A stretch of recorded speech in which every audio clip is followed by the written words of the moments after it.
Your voice, your opinion, your community. Fact TV, free speech, protected.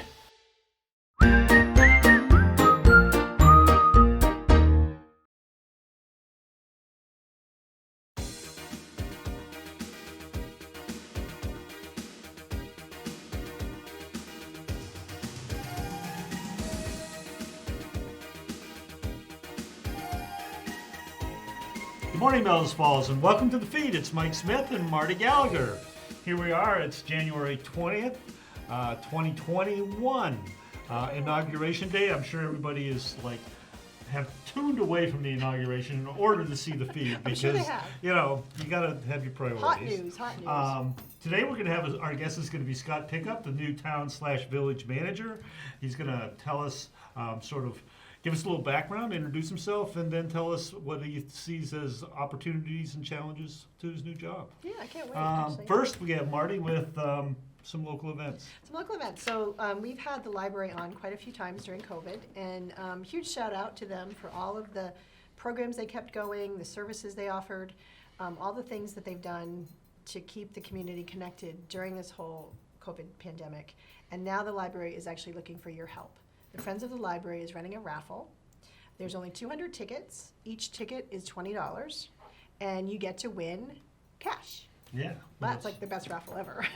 The first raffle prize is $1,000. The second raffle prize is $500, and then they're going to do two third-place prizes of $250 each. So again, tickets are $20. You can get them online at rockinghamlibrary.org. If you want to pay in person, you can go to the Village Square Booksellers. They have them. Or you can call the library and they'll do curbside ticket service. Great. So definitely need to support the library because the library has been so amazing at supporting the community. And they have an upcoming program. They've been doing a whole host of conversations they're calling community conversations. This Monday, January 25th at 5:30, they're going to be talking about the movie Floodbound. Floodbound was a movie that documented the devastation of Irene in Pittsburgh, Vermont. It's available to watch on their website.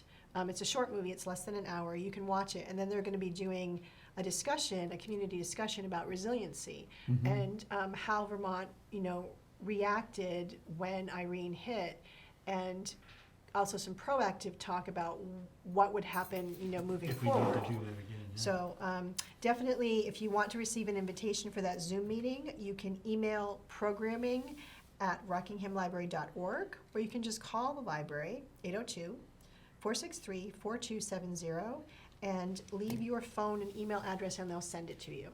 Great. Perfect. Thank you. So our guest today is Scott Pickup. He's the town village manager. Started here about 2 months ago, Scott? You would say, or a little October. bit? Yeah, in October. More than that. Yeah, time flies. So welcome, Scott, and I guess I'd say tell us a little bit about yourself.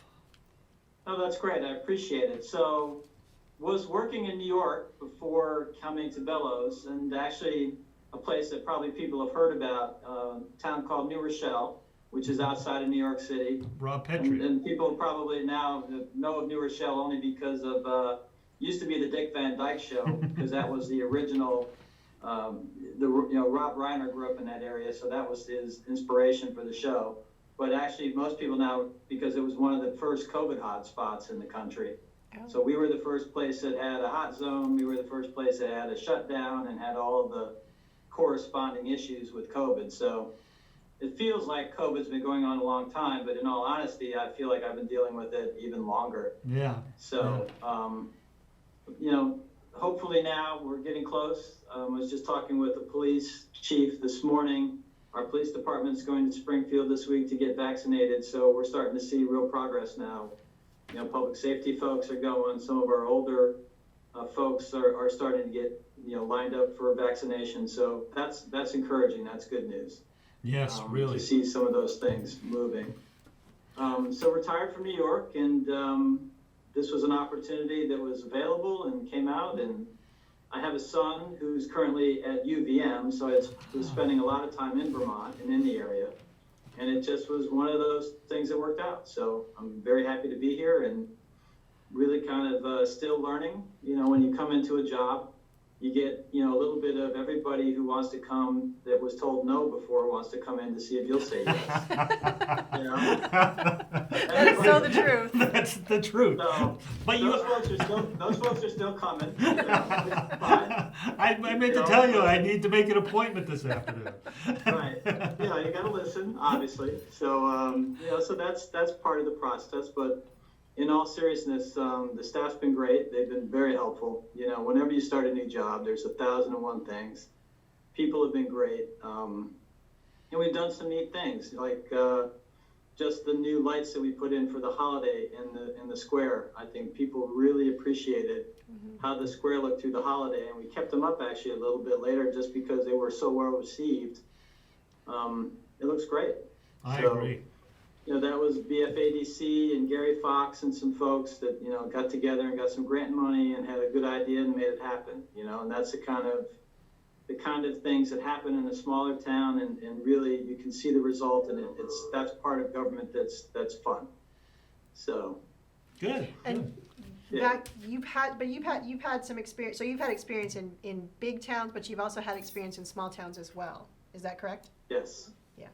I Yeah. think that's important. Worked in a small town in Ohio called Germantown, which is quite a bit like Rockingham and Bellows Falls. It has a rural area, you know, that was sort of more farming and less developed, and it had a small downtown, actually with a historic district, sort of the same as, and we actually had an opera house. Oh, really? Neat. So a lot of the same features. Yeah. You know, That's- maybe so I think that was part of the attractiveness to me, and I enjoyed my time in Germantown, and a lot of the same things that made that experience nice are parts of what has made this great so far. Yeah. We talked about this a little bit before going on the air, but it must be difficult coming into this new system, because I can't imagine there are a lot of places where it's the town and the village, and you have two groups of people as your supervisor, but also in the middle of the pandemic, you can't really walk into someone and have a cup of coffee with them right off the bat. You have to sort of, it's not like you can get together. How's that working? I mean, what are your challenges here? Yeah, it's tough, right? I mean, you've got two elected boards, and so obviously we do meet occasionally jointly, but so that's a little bit, you've got to juggle to make sure that, you know, you're paying attention to everybody's concerns. It is hard because a lot of this job, you want to talk with people. It's a little informal at times. You want to be able to sit down and, as you said, exchange ideas and maybe go sit at a diner and have breakfast and have a conversation. Right now with COVID, it's just not the time to do that. So we've missed on some of those opportunities. The great thing is I think both boards have been tremendous. You know, they've been very helpful with my transitioning. You know, a lot of people had sort of said, oh my goodness, you know, good luck. Bellows Falls and Rockingham, you know, they've had a little history of eating managers for breakfast. And I said, well, you know, we'll see how it goes. So far, everybody and everything we've been able to sort of work through. So that's really all you can hope for when you're in these jobs. You know, you try to do the best you can, and hopefully we'll be in a good spot, and, you know, we'll come on the air a year from now. We'll both be able to have, you know, the same good conversations. So. Yeah, I agree. I mean, that's probably one of the things that is coming from the outside, as I did. It's like you find that it's sort of difficult to at first make friends or break the ice, but once you do, it's really close. So I'm hoping that I feel the same way. I hope everyone gives you a chance, and we give everyone else a chance, and then we can break that ice and people start talking. How do you see, what's the plan? Is there a plan yet for town meeting this year? I'm sure that people So are thinking we did talk about that last night. So we are going to have a town meeting. It'll still be that traditional beginning of March. So we'll have, we're going to have Australian ballot, which is part of what the state had agreed to for this year's process. So we're finalizing all of our articles in the warning. We'll have a meeting, I think February 18th is when we decided we're going to have an informational meeting, which is part of that. Then there'll be the town meeting. I believe it's on the 2nd, and then we'll have the you know, the follow-up on the 3rd for the items, for the articles. So that's the schedule. We'll do it in town hall. It'll have to be, you know, also available by Zoom, so some folks that don't feel comfortable can participate, that way as well. And there'll be more information coming because we'll obviously have to try to accommodate folks with voting and all sorts of other issues. So there's still information to come, and we're going to finalize everything. But right now, that's the plan for town meeting. Okay, so basically it would be the same then. You're going to meet in the Opera House because they have the Opera House sort of set up as for social Right, distancing. we could right do now. it, and again, I think it'll work. Not everybody still feels comfortable. I understand that. So we'll have to make some arrangements for folks that can participate, by video, Yeah. but ultimately we'll make it work. So it's I less than agree. ideal. I know it's, unfortunate, but maybe fingers crossed, this will be our last remote town meeting. Maybe this time next year we'll be in a much better spot. Right. Yeah. But I have to praise you for making the effort. It's obviously going to be less than ideal with COVID-19. But to try to go ahead and still I think do I lost, you lost us? Are we still there? I got you now. Okay. Yeah, lost you for a minute. Okay, I just was saying, I was applauding your efforts because I think trying to have a live meeting is really a good thing, and I just think it's a great idea. It's sort of like the graduation this year. People were like, well, we can't have a graduation, but they worked out a way to do it, and it sounds like you're trying to do the same thing. And I think in the long run, that's really great. Yeah, and Vermont has a great history of this, right? Local government, and people can argue about government, and obviously a lot of people have opinions about government, but my feeling has always been, at least at local government, people know how to reach out and get a hold of somebody and actually feel like there's some level of discussion and commitment. It's a lot more difficult as you get into the higher levels of government, obviously with state and federal folks that just have a different level of accessibility. But, one of the things that I think is fun about local government is we are here, and people are available, and we're accountable, and I think that's part of what makes government really work. So as much as we can, we're trying to keep the public and involved and safe. Obviously with COVID you have to follow protocols, but we're trying to do the best we can with it. Yeah, I agree. I concur that it's important. There's just certain milestones around here, like graduation was so important to Yeah. people. I think town meeting's important, even though a lot of people don't show up. I think the idea that they can go and the people that really want to be heard can go and be heard, I think it's important. And I think probably, we always ran the mics for town meetings, Yeah. so I think we can attest to the fact that I'm going to guess that even on an average town meeting that we It wouldn't would've have, would have been fine to be able to go to COVID distance. We weren't There was exactly, plenty of we were room. packing them in, but it's still, the opportunity was there, and I think that there's certain things that, it's a little feeling of normalcy in kind of a crazy environment. I do like the idea of going to Australian ballot, though. I think more people will get to vote, and whether they decide to or not, there's much more opportunity and much, because Yeah. it could be not like, even half the voters, I think, yeah, vote. at town meeting in the Yeah. years past, it could be 50 people that were deciding the whole town budget, and it was like, whoo-hoo. Hey, Speaking Well, of town maybe, budget. if we follow the lead of the federal elections, right, the record number of people participated on the federal level, so let's hope that maybe people are tuned in and we'll get a higher percentage that will start participating on the local level. I think that's a good thing. Oh, me So too. I'm hoping Yeah. that carries over. It would be nice to see. Yes. And at least when a larger group of people vote, that it's more what they want. It's not just a select group of people who might be at the town meeting. It's More representative. It's more of the- representative. Yeah, no, I agree. I think you're looking for that consensus, right? You want to try to touch and reach as many folks as possible and really gain that consensus, and that's hard to do. And the more people participate, I think the better off we all are.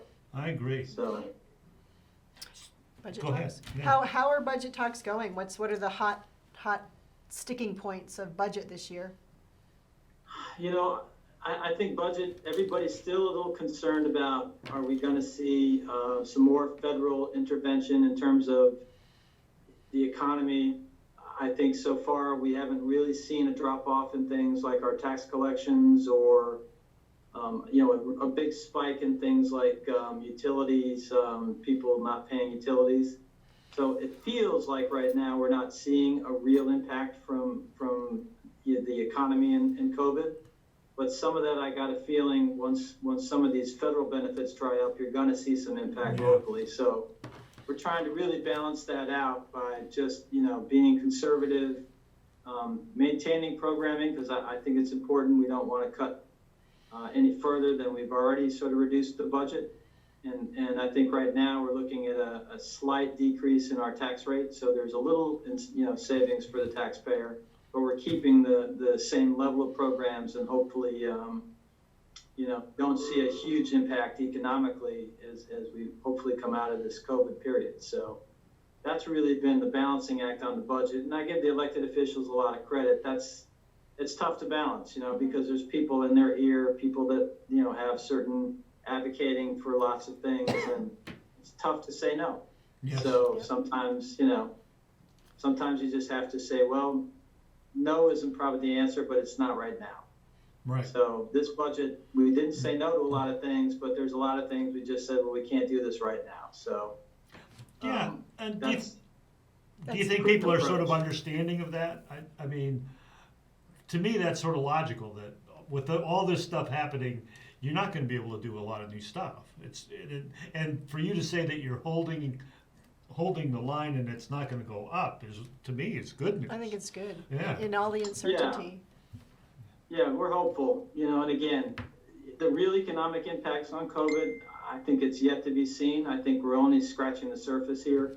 I mean, you can see it in some of our businesses in the downtown, folks that aren't open, some of the restaurants, and you're concerned about if and when we can finally get back into dining, just how many can come back. So, we have our fingers crossed that recovery period will be, will be okay. So. Is there more, I mean, I know that there's a second round of PPPs coming out. Is there more in that package that would benefit the town, or is that? Well, I think there's always, one of the things they're looking at, they did do the last time through some help for people that were behind on utilities. And so some folks were able to get some help. They talked about extending that program. For the local government, there's some things that we could do in the building, I think, that might make people feel more secure coming to the theater. If we put HEPA filters on the HVAC system in the Opera House, for example, maybe folks would feel more comfortable coming to a movie this summer. So we're looking at those types of things, but they're expensive projects, and we would probably need some federal help to really make that work, or state help. Yeah, So those are the kinds of things we're looking at. Nice. that's good.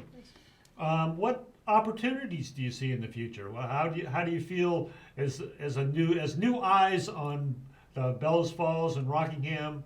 Do you see any opportunities on the horizon, or any ideas?